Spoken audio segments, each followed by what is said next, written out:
Hello student, आपका हमारे YouTube channel पर स्वागत है।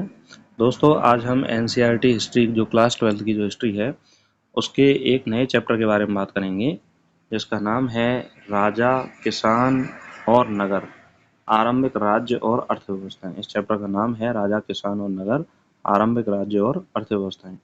देखिए, तो भारतीय इतिहास के कुछ विषय के नाम से जो पुस्तक है, उस पुस्तक का जो अगला चैप्टर है, इम्पोर्टेंट चैप्टर है। यहाँ से परीक्षा में प्रश्न पूछे जाते हैं, चाहे वो आप आरपीएससी स्कूल लेक्चरर की तैयारी कर रहे हो, सेकंड ग्रेड की तैयारी कर रहे हो, या यूपीएससी एग्जाम यदि दे रहे हो, या कोई भी पीएससी एग्जाम दे रहे हो, यहाँ से क्वेश्चन परीक्षा में आपको देखने को मिलता है। तो चलिए हम बात करते हैं आज के टॉपिक के बारे में।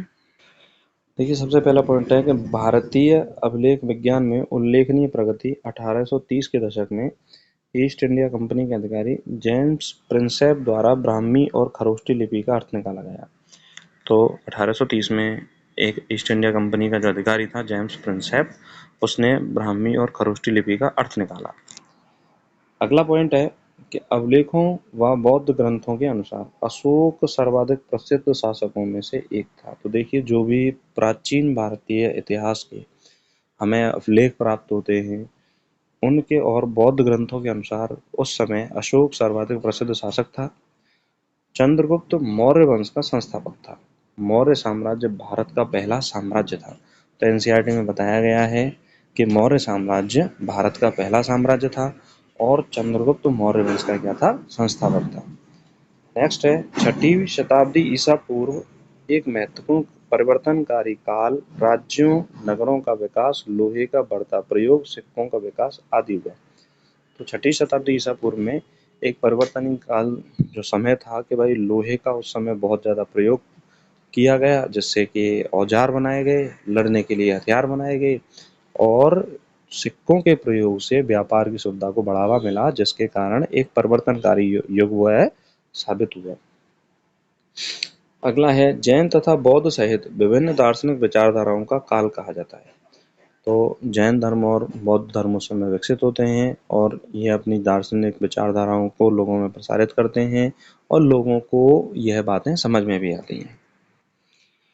देखिए, प्राचीन भारत में महाजनपद नाम से 16 राज्यों का उल्लेख है, जिसमें वज्जी, मगध, कौशल, कुरु, पांचाल, गांधार और अवंती। दोबारा सुनिए, वज्जी, मगध, कौशल, कुरु, पांचाल, गांधार और अवंती जैसे प्रमुख महाजनपद थे। शासन व्यवस्था कैसी थी? देखिए, महाजनपदों पर राजाओं, गण संघों और कई लोगों के समूह का शासन था। महाजनपद पर किसका शासन था? राजाओं का, गण संघों का, कई लोगों के समूह का शासन था।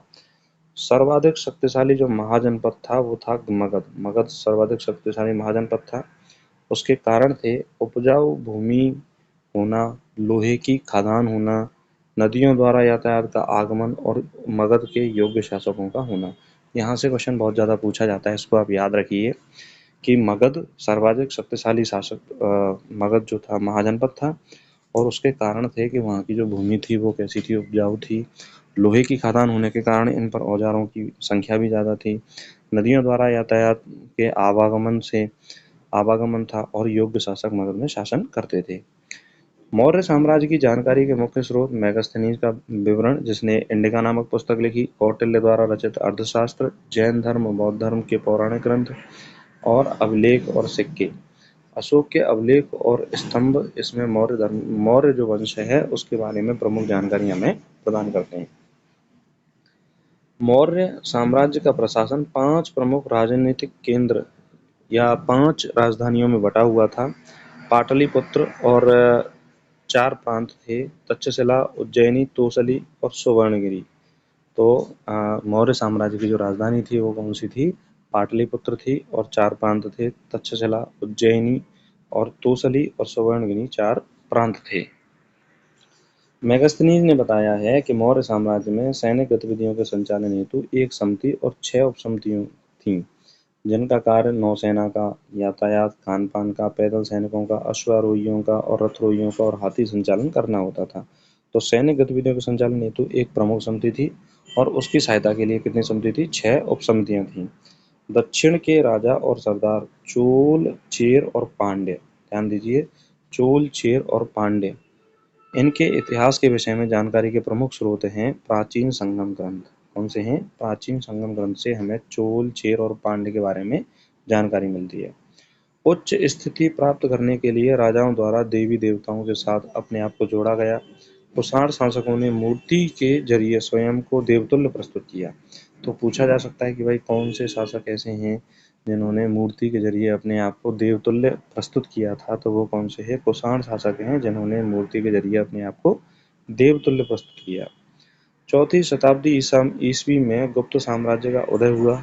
सामंतवाद का उदय संभवतः इसी काल को माना जाता है। तो गुप्त साम्राज्य में सामंतवाद का उदय होता है। गुप्त साम्राज्य में क्या किसका उदय होता है? सामंतवाद का उदय होता है। राजाओं के अधीन जो जमींदारी व्यवस्था है, सामंतवादी व्यवस्था है, राजाओं के अधीन राजा वाली जो व्यवस्था है वो गुप्त काल में शुरू हुई। गुप्तकालीन इतिहास की जानकारी हमें अभिलेख, सिक्के और साहित्य प्रशस्तियां, हर्षिण की प्रयाग प्रशस्ति जो समुद्रगुप्त ने लिखवाई थी और हर्षिण ने लिखी थी, तो हर्षिण की प्रयाग प्रशस्ति से हमें गुप्त काल के बारे में जानकारी प्राप्त होती है। अगला पॉइंट है, छठी शताब्दी ईसा पूर्व से उपज बढ़ाने के लिए लोहे के फाल वाले हलों का प्रयोग हुआ। लोहे के फाल वाले किसका प्रयोग हुआ? हलों का प्रयोग हुआ। द्वितीय शताब्दी के कई नगरों से छोटे दानात्मक अभिलेखों से विभिन्न व्यवसायों की जानकारी मिलती है, जैसे धोबी, बुनकर, लिपिक, बढ़ई, कुम्हार, स्वर्णकार जिन्हें सोनार कहते हैं, लोहकार, लोहार, धान्य गुरु और व्यापारी, इन सभी के बारे में हमें जानकारी मिलती है। उत्पादकों और व्यापारियों के संघ श्रेणी कहा जाता था। क्या कहा जाता? उत्पादकों और व्यापारियों संघ को क्या कहा जाता था? श्रेणी कहा जाता था। श्रेणियां संभवतः पहले कच्चे माल को खरीदती थीं, फिर उनसे सामान तैयार करके बाजार में बेचती थीं।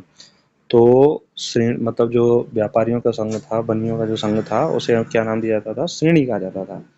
छठी शताब्दी ईसा पूर्व से उपमहाद्वीपों में नदी मार्गों और भूमार्गों का जाल कई दिशाओं में फैला।